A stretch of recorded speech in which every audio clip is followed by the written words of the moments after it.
India's largest digital media network Suman టీవీతో చేతులు కలపండి. ఫ్రాంచైజ్ ద్వారా లోకల్ మీడియా పార్ట్నర్ అవ్వండి. నమస్తే మహాగారు. నమస్తే ఉషా. పిల్లల పెంపకం అసలు ఏ విధంగా ఉండాలి అంటారు? ఎందుకంటే ఇవాళ జనరేషన్లో మనం చూస్తే కొంతమంది మాట వినట్లేదు అని, కొంతమంది లైఫ్ని ఎలా లీడ్ చేయాలో కూడా పిల్లలకి తెలియట్లేదు అని. అవును, కొంతమంది పిల్లలేమో మా లైఫ్ అంతా మా పేరెంట్స్ చేతుల్లోనే అయిపోతుంది, ఇలా ఒక్కొక్కలా చెప్తూ ఉంటారు కదా. అసలు పేరెంటింగ్ స్టైల్ ఏ విధంగా ఉండాలి? ఉషా, దీన్ని స్టైల్ అనలేము, ఇది ఒక ఆర్ట్ అనాలి. ఓకే, ఒక్కొక్కరిది ఒక్కొక్క ఆర్ట్. మీరు అన్నట్టు కొంతమంది పిల్లల జీవితాలు కొంతమంది పేరెంట్స్ చేతిలోనే అయిపోయింది. బొమ్మరిల్ డైలాగ్, అవును, అంతా మీ చేతుల్లోనే ఉందన్నట్టు పిల్లలు అలాగే ఫీల్ అవుతున్నారు ఈ రోజుల్లో. మాకు కావాల్సింది మీరే చేసేస్తారు, మాకేది అవసరమో మీరు తెలుసుకొని తెచ్చేస్తారు, మా ఎమోషన్స్ తెలుసుకోరు, మా ఫీలింగ్స్ తెలిసి. అంటే ఆ స్టేజ్ వరకు మన పిల్లలు మాట్లాడే వరకు మనం ఎందుకు వెళ్తున్నాం? ఇది question to every parent. First question, eggshell parenting అంటన్నమాట. Over protection. ఒక గుడ్డు లోపల ఉండేటప్పుడు దాని అవయవాలు కానీ దాని లోపల పదార్థాలన్నీ కూడా ఒక పెంకుతో కవర్ చేసి ప్రొటెక్ట్ చేస్తూ ఉంటుంది. అంటే అది ఎప్పటి వరకు, అది పొదిగి బయటకు వచ్చే వరకు మాత్రమే ప్రొటెక్టింగ్. బట్ మనం ఏం చేస్తున్నాం? బయటకు వచ్చినాక వాళ్ళు పెళ్ళిళ్ళు అయ్యి వాళ్ళు కాలేజ్కి వెళ్ళిపోయి వాళ్ళు అవైపోయినా కూడా మనం ఎందుకు అంత ప్రొటెక్షన్, ఓవర్ ప్రొటెక్షన్ అన్నది ఎక్కడైనా పెద్దలు చెప్పినట్టు అతి అన్నది ఏదైనా ఉండొచ్చు కానీ బట్ అతి అన్నది ఎక్కడైనా ప్రమాదకరమే. ఈరోజు పిల్లల్లో చూస్తుంది అది. సో చిన్నప్పుడు ఏం చేస్తామంటే వాళ్ళు ఎక్కడ తప్పు చేస్తారని చెప్పి మనమే ఫస్ట్ స్టెప్ తీసేసుకుని నో వాడు ఏం చేస్తాడు అన్నది చూడాలి, అబ్జర్వ్ చేయాలి. మనం అది చెయ్యం. మనం ఏంటంటే వాడు ఏదో తప్పు చేసేస్తున్నాడు అని మనమే ఫస్ట్ ఆపేస్తాం అన్నమాట. అక్కడ ఏం చేస్తున్నాం, వాడి లోపల ఏదైతే ఉందో వాడు అసలు ఏంటో తెలుసుకోకుండా వాడు చేసే తప్ప ఒప్ప అన్నది మనం ఫస్ట్ అబ్జర్వ్ చేయాలి. అది అబ్జర్వ్ చేయకుండా ఫస్ట్ అవాయిడ్ చేసేటప్పుడు వాడికి థింకింగ్ అనాలిసిస్ అన్నది రాదు, డెసిషన్ మేకింగ్ రాదు, సైకలాజికల్గా వాడు గ్రో అవ్వడు ఫస్ట్.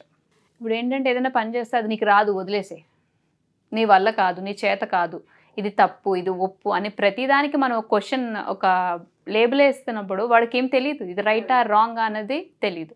అలా తెలియనప్పుడు ఏమవుతుందంటే వాడు ఫర్దర్గా ఫ్యూచర్లో ఏ స్టెప్ వేస్తే రైట్, అంటే ఇక్కడ నేను ఇలాగే బిహేవ్ చేయాలి, నలుగురితో ఎలా మాట్లాడాలో తెలియదు, నలుగురితో ఎలా కమ్యూనికేట్ చేయాలో తెలియదు, బయట ఉండేటప్పుడు ఎలా వ్యవహరించాలో తెలియదు.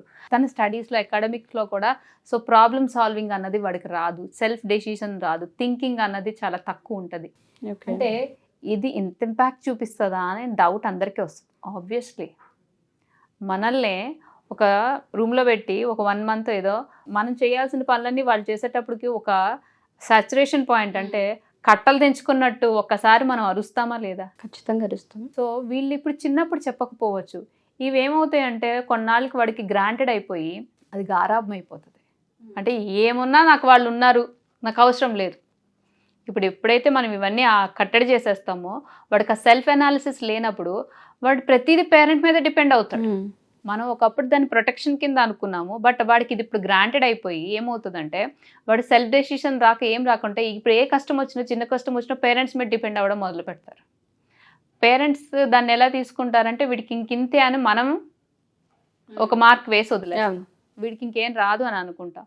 బట్ దట్ ఈస్ అంటే మిస్టేక్ ఎవరి దగ్గర నుంచి స్టార్ట్ అవుతుంది? మన దగ్గర నుంచి. గారాబం, దాన్ని గారాబం కింద తీసుకుంటారు. కొంతమంది పేరెంట్స్ ఏంటంటే ఒక్కడే పిల్లడనో లేకపోతే ఇంకా ఒంట్లో బాగోదనో లేకపోతే కొన్నాళ్ళకి ఎక్కువ టైం స్పెండ్ చేయలేని పేరెంట్స్, వీళ్ళందరూ ఏం చేస్తారంటే వాళ్ళు అడిగేది ప్రతిదీ కొనిపెడుతూ ఉంటారు. సో అలా కొనిపెట్టడం వల్ల అది గారాబం కింద మారినప్పుడు ఒక ఏజ్, అది చిన్నప్పటి వరకు బాగుంటుంది. అంటే ఎలా అంటే మన పేరెంటింగ్లో ఎలా ఉంటుందంటే ఇప్పుడు ఒక మట్టి ముద్దను తీసుకొచ్చి దాన్ని ఒక రూపాన్ని తీసుకొచ్చిన తర్వాత దానికి ఒక రూపం తీసుకొచ్చాక ఎంత అందంగా ఉంటుందో పేరెంటింగ్ కూడా అంతే స్కిల్. వాడికి ఏమీ తెలియదు, బట్ మనం అన్నీ నేర్పించాలి. ఎంతవరకు నేర్పించాలి అని అంటే వాడు చేసుకున్నంత వరకు నేర్పించాలి. అది చెయ్యట్లేదు మనం. ప్రతి దాంట్లో కూడా ప్రతి ఏజ్కి కూడా అంటే ఒక 4 yearsకి ఒకలాగా, 4 years వరకు పిల్లలు ఏం చేసినా ముద్దుగా కనిపిస్తుంది. 4 years తర్వాత వాడు అవే మాటలు కొంచెం పెద్దగా మాట్లాడి కొంచెం యాక్షన్స్ చేసి చూపించేటప్పటికి వీడు ఓవర్గా మాట్లాడుతున్నాడని మనకి ఎందుకు అనిపిస్తుంది? సో అక్కడ బ్రేక్ వేయాల్సింది మనమే. ఎస్. సో అది చెయ్యట్లేదు, గారాబంకి వెళ్తున్నాము. గారాబం వాళ్ళు గ్రాంటెడ్ అయిపోయింది. గ్రాంటెడ్ అయిపోయినాక వాడికి ఎలా అంటే గ్రోత్ పెరిగే కొద్దీ వాడికి ఏమనిపిస్తుంది అంటే ఇక్కడ వాడు ఎక్కడ ఇమడలేడు, నలుగురితో కలవలేడు. అంటే నేను చెప్పిందే శాసనం, నా మాట ఎందుకు చెల్లుబాటు అవ్వదు, యాంగర్, టెంపర్, యాంగ్జైటీ ఇవన్నీ పెరిగిపోతాయి వాళ్ళు. సో వాడికి ఎక్కడ సెల్ఫ్ డిసిప్లిన్ వస్తుంది, వాటికి రాదు. ఇంపాసిబుల్. సో అడిగే ప్రతిదీ కొనిపెట్టడం రైట్ అని అనుకుంటారు, బట్ నో చెప్పడం కూడా పేరెంట్స్కి రావాలి. ఎందుకంటే ఎప్పుడైతే మనం ఇది కట్ చేస్తామో ఆ యాంగరు టెంపరు ఏవైతే చూస్తున్నామో వాడు మాటే శాసనం కింద ఫీల్ అవుతారు. సో వీటన్నిటికీ ఫస్ట్ మిస్టేక్ అది. ఈ ఎక్సిల్ ప్రొటెక్టింగ్ పేరెంటింగ్లో చేసే మిస్టేక్ ఇది. కరెక్ట్ ఏజ్ కాదు, ఇంకా టైం ఉంది నేర్పించడానికి అని అనుకుంటాం, బట్ ఇట్ ఈస్ నాట్. వాళ్ళ పనులు వాళ్ళు అట్లీస్ట్ చిన్నప్పటి నుంచి at the age of 5 or 6 వాళ్ళ బుక్స్ వాళ్ళు సర్దుకోవడం, వాళ్ళ బట్టలు వాళ్ళు తీసుకోవడం, వాళ్ళ వాటర్ బాటిల్స్, వాళ్ళ బ్యాగ్ ఏదైతే క్యారేజ్ బ్యాగ్స్, లేకపోతే ఇంట్లో చిన్న చిన్న హెల్ప్స్ అమ్మకు చేయడము, ఇలాంటివి చేయడం, నాన్నకి హెల్ప్ చేయడము, లేకపోతే నలుగురితో మాట్లాడేటప్పుడు అమ్మా నాన్న ఎలా మాట్లాడుతున్నారు. ఇప్పుడు ఫస్ట్ మనం చూస్తున్న ఈ జనరేషన్స్కి ఇంటికి ఎవరైనా వస్తే పలకరించడం రాదు. అవును. Shy feeling. ఆ షైనెస్ అన్నది కూడా మన దగ్గర నుంచే వస్తుంది. సో మనం ఎలా మాట్లాడుతున్నాం అన్నది పిల్లలు reflection is nothing but a mirror reflection. మనం ఏం చేస్తే అదే చేస్తాం.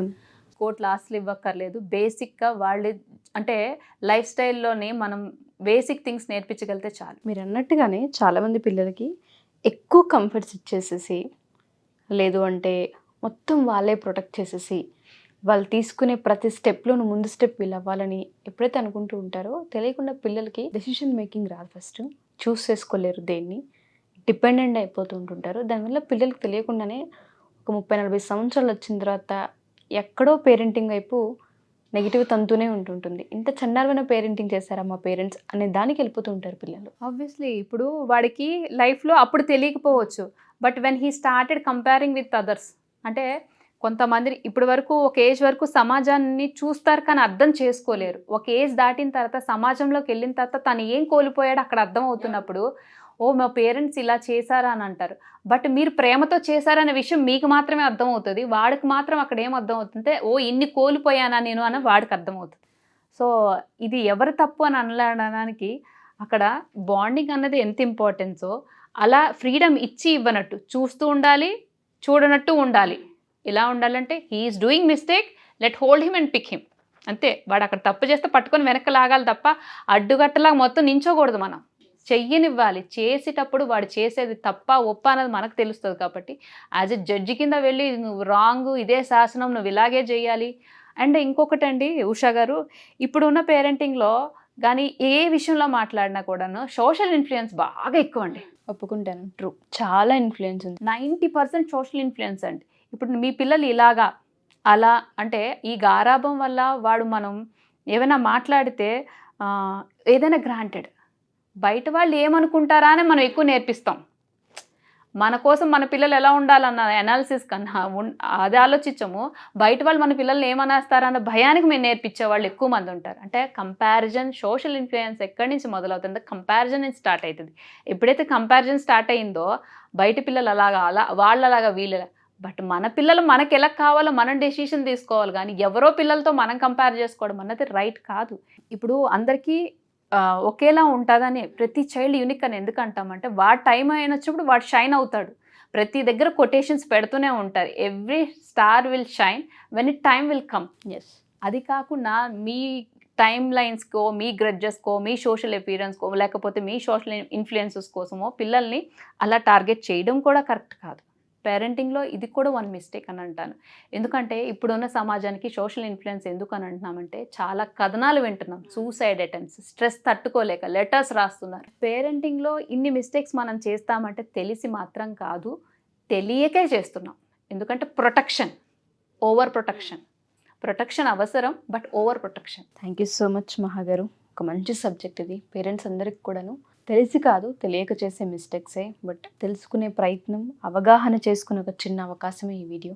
థ్యాంక్ యూ అండి, థ్యాంక్ యూ సో మచ్. ఎవరైనా సరే పీసీఓడి, పీసీఓఎస్, థైరాయిడ్ అని దాంతోపాటు పిల్లలకు సంబంధించి ఒబేస్ ఫీల్ అవుతున్నారని, ఒబేస్ ఆల్రెడీ ఉంది అని మాట్లాడుతూ ఉంటుంటారు పేరెంట్స్. వాళ్ళకి డైట్ ప్లాన్స్ కావాలి అనుకున్నా, లేదా బిహేవియర్కి సంబంధించి పర్సనల్ కౌన్సిలింగ్ తీసుకోవాలి అనుకుంటున్నా, డైట్ ప్లాన్స్కి అప్రోచ్ అవ్వాలి అనుకున్నా, మన దగ్గర అపాయింట్మెంట్ ఏ విధంగా ఉంటుంది? కింద స్క్రోల్ అవుతున్న నెంబర్కి వాట్సాప్ ఆర్ కాంటాక్ట్ చేయడం వల్ల మీరు చెప్పినవి ఏవైతే PCOD are thyroid, obesity, fatty liver and type 1 diabetes ఇలాంటి ఏవైనా డిసీజెస్ ఉన్నా కూడా, life style diseases, and type 1 is not a life style disease, ఎందుకంటే అది పుట్టుకతో వచ్చినవి కొన్ని ఉంటాయి. ఈవెన్ ఆటో ఇమ్యూన్ డిసీజెస్ అని అంటాము, వాటికి కూడా డైట్ ప్లాన్స్తో పాటు కౌన్సిలింగ్ ఇవ్వడం జరుగుతుంది. Counselling is completely different Usha గారు. నేను ఎందుకు స్పెసిఫిక్గా చెప్తున్నానంటే ఇవి రివర్సల్, అందరిలాగా ఇచ్చేది కాదు, ఇది కంప్లీట్గా రివర్సల్ చేయడం జరుగుతుంది. ఇది 3 months ఆఫ్ టైం. ఆ జర్నీ డిఫరెంట్గా ఉంటుంది. ఎందుకంటే ఇది customized, person to person variation ఉంటుంది. ఇది ఇలానే ఉంటుంది లేకపోతే మాడిఫైడా, లేకపోతే చాలా డౌట్స్ ఉన్నాయి వీటి మీద. ఎందుకంటే నేను వింటున్నవి ఇది ఎలా జరుగుతుంది ఏంటని చాలా డౌట్స్ అడుగుతున్నారు నన్ను. అందుకని చెప్పి ఇది చాలా డిఫరెంట్గా ఉంటుంది. కోచ్ అంటే ఏంటంటే hand holding method. Each and every ఏరియాలో మిమ్మల్ని చూసి మీకు ఎక్కడ ఏది అవసరమో దాన్ని బట్టి మాడిఫై చేయడం జరుగుతుంది, కౌన్సిలింగ్ వైజ్ కానీ డైట్ వైజ్ కానీ. థ్యాంక్ యూ మహా గారు, thank you so much. So ఎవరైనా సరే మా ఈ వీడియో కనుక చూస్తే మహా గారు చెప్పిన విధంగా డైట్కి సంబంధించి కావచ్చు, అపాయింట్మెంట్కి సంబంధించి కావచ్చు, లేదా పిల్లలకు సంబంధించిన పర్సనల్ ఇష్యూస్ కావచ్చు, ఒకసారి అపాయింట్మెంట్ తీసుకొని ఎంక్వైరీ అసలు ఏ విధంగా ఉంటుంది, వాట్ ఈస్ వాట్ తెలుసుకోవాలి అనుకున్నా సరే కింద స్క్రోల్ కాంటాక్ట్ నెంబర్ని కాంటాక్ట్ చేయొచ్చు. మహా గారు టీం అవైలబుల్ ఉంటారు, మీకు పూర్తి వివరాలను వాళ్ళు అందిస్తారు. Thank you.